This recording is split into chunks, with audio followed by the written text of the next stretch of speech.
Kirby games are one of the easiest type of Nintendo games to play. I mean, half the games you can't even really die. But Kirby games offer one thing that's always consistently good from game to game. Well, mostly consistently good, but that is the boss battles. The boss battles are always good, and that's why the True Arena and the Arena came into play. So when we look at these boss battles, what made these so good is that the intensity and fearsomeness of these bosses was just something crazy to have in a game like Kirby. So we are today now looking at the top 10 scary moments in Kirby games, and these scary moments are basically referring to the bosses, since those were normally the scariest moments of these games. We're looking at the top 10 ones that spooked me out the most and gave me the chills. And it's crazy that we're talking about this with the Kirby game, but believe it or not, the Kirby series has some of the craziest lore out of any Nintendo franchise. So without further ado, let's get started. Here we go.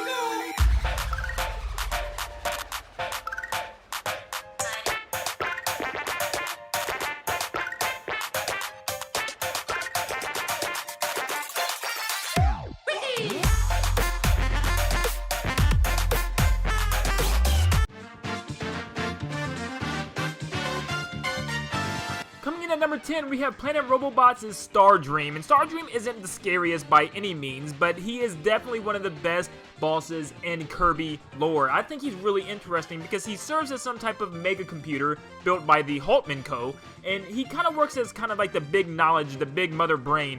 And he has all the information across the Kirby universe. And when you go to defeat him, he transforms into this giant machine, and he attaches himself to a super comet, similar to that of Nova from Kirby Superstar. So pretty much you have to fight him and the comet together, and it's just this really cool climactic scene, and it's kind of scary the way it's like this robot is taking over the world, and you have to defeat it before it does. And you can even fight his core in the OS version, and kind of, you know, mess with that, his heart and stuff, fight his robotic heart, and it's kind of cool. I really enjoyed it, but not the scariest on this list.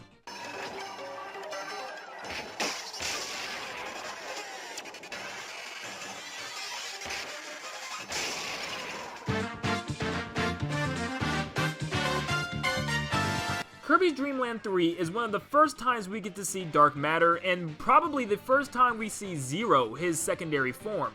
And it's kind of scary at first because you've never really seen anything like this before. This character is actually moving his way into the Kirby series, as we know, because in the future he comes into many games, as you'll see obviously later on. But this incarnation was kind of scary the first time because it wasn't just King Dedede anymore. It was just this scary threat that even King Dedede needed Kirby's help.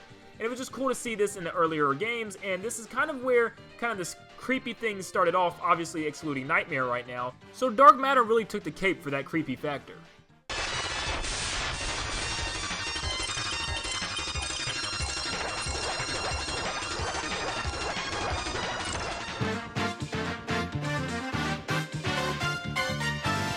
All the way back to the spiritual successor or remake of the very first Kirby game, we have Kirby's Adventure, Nightmare, and Dreamland. And of course, we have Nightmare, one of the very first main antagonists of the Kirby series. Now, obviously, we have King Dedede, but he was never really that bad of a guy. He normally helped Kirby through certain parts of each level. But this time, we have Nightmare, the big, bad, unruly, evil man, and he is trying to take over Dreamland. And it's all up to Kirby and the Star Rod to take him down, and obviously King Dedede and the rest of the citizens from Dreamland to cheer Kirby on. Now this guy is actually kind of creepy, and if you've ever even seen the old TV show, it actually is kind of, he has a threat, you know, he feels like big and bad, and it's kind of weird how we haven't got to see Nightmare in any, you know, modern games. And I think he's a really unique boss, he's a really unique character, and he's the very first, and I felt like he had more power over some of these others on this list, but just not quite enough to be further down. But definitely Nightmare is up there as one of the creepy ones. I mean, his name is Nightmare. What else do you want me to say?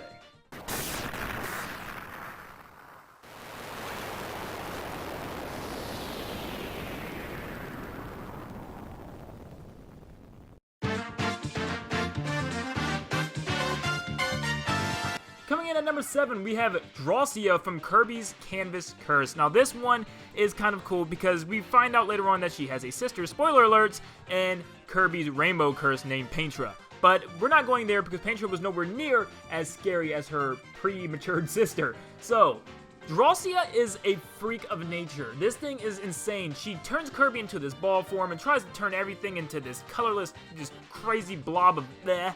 And pretty much you have to draw your path to defeat her. So you'll draw like rainbow paths in order to fly up into her and knock her over and stuff. But she just seems like this witch or whatever that paints her way. You know, she draw pictures to make them come to life and stuff. But it's not until her second phase where you're like, oh my goodness, this chick is messed up. She turns into this giant glue ball, crazy blob of bleh, and she swarms in from the background and from the foreground, and it's just crazy and creepy, and you really get to see these inner personalities of these Kirby bosses, which is just crazy and creepy at the same time. But at the same time, Drossia is a really cool and well-developed boss, and it just goes to show that even a game like Kirby can be pretty freaky.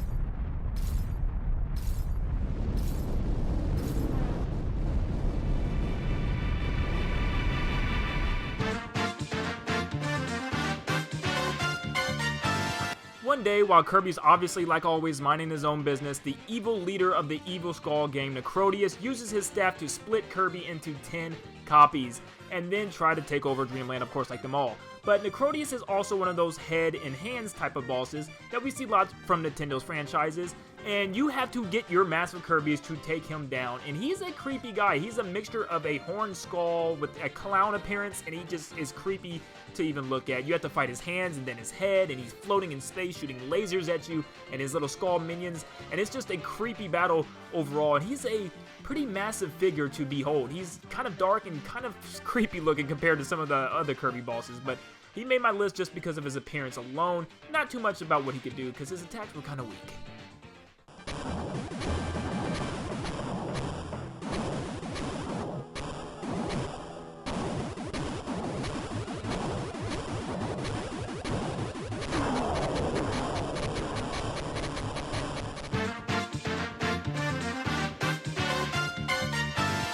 Coming in at number 5, we have Dark Matter Zero from Kirby 64, and this is the first time we really get to see the full embodiment of Zero in his full formation, and it's creepy. It's just this floating white circle with an eye in the middle, and he shoots these beams at you, and then you flip him over, and then you gotta shoot this weird band-aid on top of his head, floating a halo above his head. It's just like, what is going on? And then he flips over to shoot like gas at you from a cactus vine coming out of the bottom. It's the weirdest thing in the world. Like, literally just watch the video to understand. But it's just creepy and weird, and the music plays and it feels intense, and you're flying through this wormhole with ribbon, and everything feels like it's the final showdown, and it's really spectacular. And trust me, Zero, this is probably the scariest incarnation yet of Zero.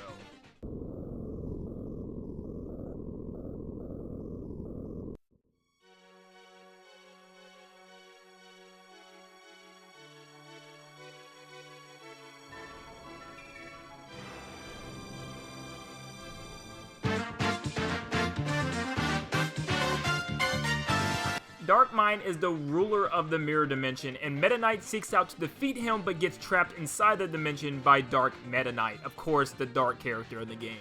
But then, Kirby faces off with Dark Mind and ends up defeating his first form, which is not too scary, just a guy with a helmet on, and you know, he's floating, got some weapons and stuff. But then, his stomach, which has the eye on it, gets gigantic, and it becomes the main boss. So the main enemy was this eye thing. Kirby games love to use the eye. I don't get it. Dark matter, dark everything has an eye, and it's just Zero everything, and it's just weird and creepy. But anyways, this is just one of the scariest looking bosses to me, and it just creeps me out. It creeped me out the most when I played it, and it just, he, you know, flies back and forth from the foreground and the background, and he just has a big stage presence that just, you know, gives me goosebumps every time I see him.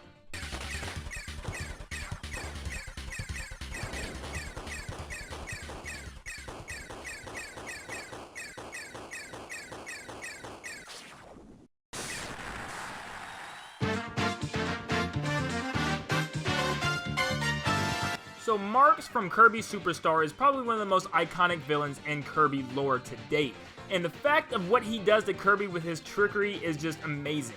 So he starts off as this little clown jester guy that's bouncing up on a ball, and he tells Kirby in order to get the moon and the sun to stop fighting each other, you have to go make a wish to the super comet Nova.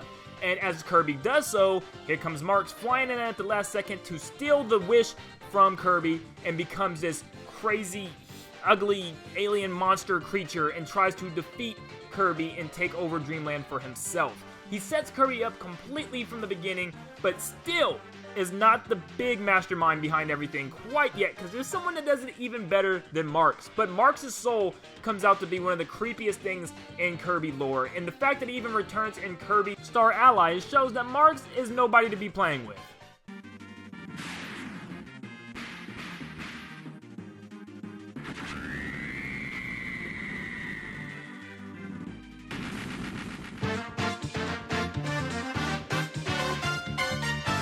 Now, in my book, the trickiest of them all is Magolor, hands down. He absolutely got me, and it's really hard for me to say that in most video games because this one blindsided me completely when I was younger. I mean, I did not see this happening whatsoever, because this little alien comes down, he crashes his ship, the Lore Star Cutter, and he's sad, he's depressed, and he needs your help to get it, repaired. And it just, if you feel bad for him, you start getting all these things, fighting all the pieces of the ship, you start fighting all kinds of, enemies and bosses, and then eventually, you'll get all his pieces together, he says, thank you, now we have to go get this crown from this dragon, and then you start wondering, why are we doing this? But you see the dragon, Landia, and you're like, oh god, what's happening? What are we gonna do? This dragon is the main antagonist, what is he gonna transform into next? But you defeat the dragon, and something's not right. The dragon is sad, it's split into its multiple pieces, and it's sad, and it's whining. And then you see why Magolor picks up the crown and says, finally, my task is complete. And he puts the crown on and turns into this giant crazy being. And then eventually you fight him and then you go into his soul version. And it's scary and mixed up and cruel and just crazy. And it makes you believe, why you can't trust anybody. Not even in a Kirby game, people. You can't trust anybody.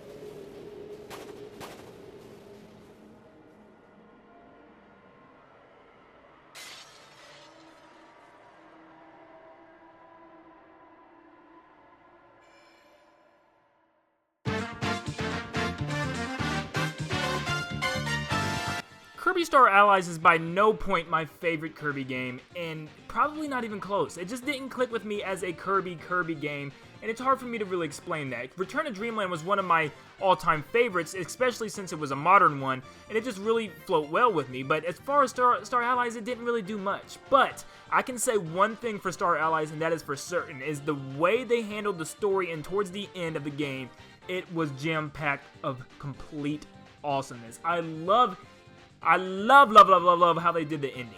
First off, you get hit with Highness, the leader of the Jambastan mages, and oh my goodness, he is a creepy human being. He's not even a human, but he's a creepy being. And he just blabbers on about all of this weird Kirby lore, and as I broke down in my last video, he had some really creepy points that he brought up. How he actually saved Kirby from other bad creatures in the past, and it was just crazy. But then you find out that Highness is trying to resurrect the embodiment of evil, the most high evil that you could possibly think of, Lord Termina, or Void Termina in that case. And he's just this giant structural masked being, and you have to fight him in this 3D terrain, and it is beautiful.